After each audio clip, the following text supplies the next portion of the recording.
Most people believe cholesterol is what clogs their arteries, but that explanation misses the real cause. I'm Dr. Nirvana, and today I'll reveal what actually creates arterial blockages and why the cholesterol story is so misunderstood.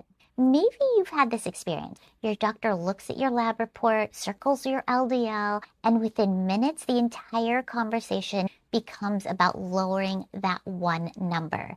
You leave believing cholesterol is something dangerous your body needs to get rid of. But cholesterol is not a mistake made by your body.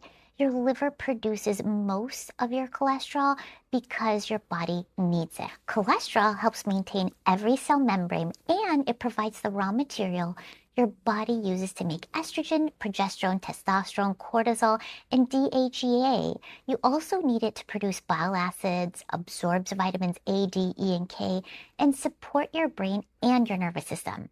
That doesn't mean high cholesterol should be ignored.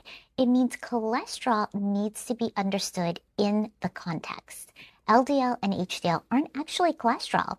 They're lipoproteins. They're particles that transport cholesterol and other fats through your blood. LDL carries cholesterol out to your tissues, while HDL participates in returning cholesterol toward the liver. When your lab report shows an LDL cholesterol of, let's say, 138, it's estimating how much cholesterol is being transported inside LDL particles. It's not directly telling you how many particles are circulating or why your number is elevated. Imagine that cholesterol is cargo and lipoproteins are delivery trucks. Two people can be carrying the same amount of cargo, but one person may have relatively few trucks while another has a highway crowded with smaller trucks. Their calculated LDL can look nearly identical even though their particle numbers and potentially their risks are very different. So an elevated LDL does not automatically mean you have bad cholesterol. It means we need more information. Arterial plaque develops when ApoB containing particles, including LDL, remnant particles, and lipoprotein a enter and become trapped in the artery wall. Once there, they can trigger an immune and inflammatory response. Immune cells absorb the lipid, the artery wall becomes damaged, and plaque gradually starts to form. Blood pressure, smoking, blood sugar, insulin resistance, inflammation, genetics, kidney function, and metabolic health can all influence this process. This is why I don't look at LDL in isolation and pretend it tells me everything happening inside your arteries. This is also where the difference between normal and optimal becomes important. A lab's normal range tells you where your results fall within a reference population. It does not automatically tell you what is ideal for your body or whether the pattern surrounding that result is healthy. Normal may simply mean common. For example, triglycerides below 150 not be flagged. But from a metabolic perspective, I often prefer to see them well below approximately about 80. I like HDL above 60 when it occurs naturally as part of a healthy metabolic pattern. But I don't assume that pushing HDL higher always creates protection. I also calculate the triglyceride to HDL ratio when both values are reported in milligrams per deciliter. I generally prefer it below 2 and ideally closer to 1, although this ratio is a metabolic clue, not a diagnosis, and not a replacement for an ApoB or an overall cardiovascular assessment. I also look at the total cholesterol to HDL ratio, along with hsCRP, fasting insulin, glucose, hemoglobin A1C, blood pressure, thyroid function, waist circumference, and family history. And an hsCRP well below 1 is generally considered a low risk range, but it can rise temporarily from an infection, injury, or even intense exercise, so context still matters. And this is important. I do not use one optimal total cholesterol range for every person. A total cholesterol approaching 300 deserves careful evaluation, especially if LDL is markedly elevated or early heart disease runs in your family. The goal is not to celebrate a high or low number. It's to understand why it's there and what the complete pattern means. When advanced testing is appropriate, two markers matter most to me. The first is ApoB, Every plaque-forming particle carries one ApoB molecule. So ApoB counts the trucks instead of guessing how much cargo they contain. A result below 90 milligrams per deciliter is a common general target, but someone with known cardiovascular risk disease or higher overall risk need a lower individualized target. The second is lipoprotein a. This is a genetically determined particle that's largely unaffected by diet and lifestyle. You can eat well, exercise, maintain a healthy weight, and still have elevated lipoprotein a. Current guidelines recommended measuring it at least once in adulthood. Yet, many people have never heard of it. If this is helping you understand your cholesterol in a completely different way, take a moment to like this video, subscribe to my channel, and follow me for more practical information about your hormones, thyroid, gut, and metabolism. It helps more people find this information, and it lets me know you want more videos that go beyond standard explanation. Now, triglycerides. They are still one of the first numbers I examine on a standard lipid panel. When they're elevated, I think about insulin resistance, sugar, refined carbs, alcohol, ultra-processed food, thyroid function, sleep, and movement. Insulin resistance can be developing for years while fasting glucose and A1C still look normal. That's why I may check fasting insulin rather than waiting until someone crosses the line into prediabetes. An underactive thyroid can also raise both cholesterol and triglycerides because thyroid hormones influence how your liver processes and clears lipids. If your cholesterol suddenly changed and no one checked your thyroid, that may be a missing piece. Your gut and liver matter here too.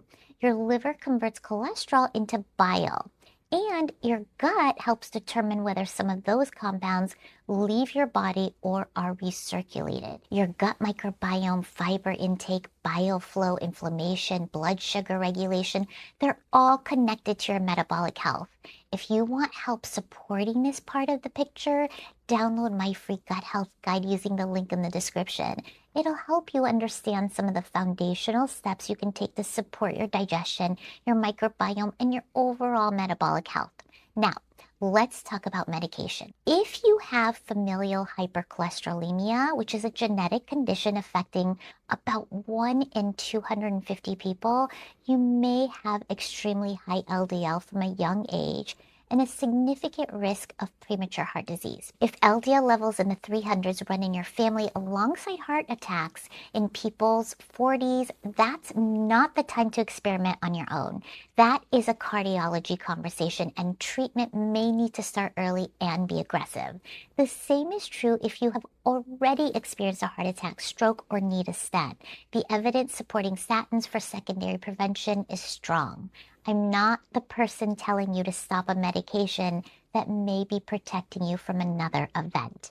Where I push back is the wide middle. Someone who's never had a cardiovascular event, has a mildly elevated LDL, and is given a lifelong prescription without evaluating insulin, thyroid function, ApoB, lipoprotein a, inflammation, blood pressure, family history, or actual plaque burden. The evidence in primary prevention is more nuanced than most people are told. One meta-analysis of 8 trials involving about 65,000 adults estimated that treating 100 people with a statin for about 2.5 years would prevent one major cardiovascular event. Other reviews, including the Cochrane analysis, have found a mortality benefit in people at increased risk, so the literature is not unanimous and the benefit depends heavily on your starting risk. This is why you should ask about absolute benefit rather than hearing only relative percentages. If treatment lowers the number of events from 4 people out of 100 to 3, that can be described as 25% relative reduction, but the absolute reduction is 1% point. Both statements are true, but only one helps you clearly understand your personal chance of benefit. Statins can also modestly increase diabetes risk. A meta-analysis of 13 randomized trials involving about 91,000 people found a small increase in new onset diabetes over approximately 4 years, with higher intensity treatment generally carrying a greater risk. That does not mean statins inevitably cause diabetes or that someone who needs one should refuse it. It means that if you already have insulin resistance, elevated fasting insulin, abdominal weight gain, or rising glucose, those issues should be identified and addressed rather than ignored while everyone watches only your LDL.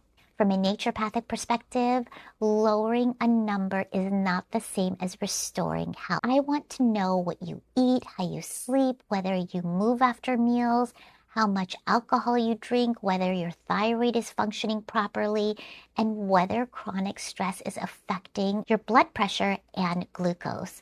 I want to help you improve insulin sensitivity, reduce triglycerides, build muscle, increase fiber, and create a food pattern you can maintain. That may mean a Mediterranean style approach built around veggies, beans, lentils, nuts, seeds, olive oil, fish, quality protein, and no processed carbs. Soluble fiber from oats, chia, flax, legumes, and some fruit can help support healthier cholesterol levels.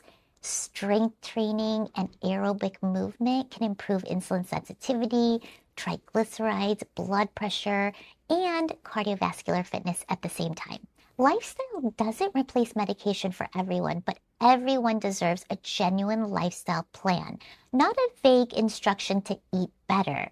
At your next appointment, ask these questions. Can we run an ApoB instead of relying only on my calculated LDL? Have I ever had lipoprotein A measured? And if not, can we check it once?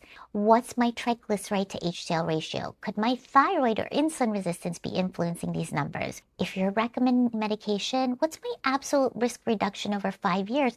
Not only the relative risk reduction. The truth is not that cholesterol never matters. ApoB-containing particles are involved in atherosclerosis, but cholesterol is also essential to your hormones, brain, digestion, and cells. Your goal should not be to fear cholesterol or blindly chase one number. Your goal should be to understand the pattern, identify what is actually driving your risk, and build a plan that protects your arteries while supporting the health of your entire body. Be sure to like this video, subscribe to my channel, and follow me so you don't miss the next video. And download my free gut health guide through the link in the description to begin supporting one of the most commonly overlooked foundations of your metabolic health.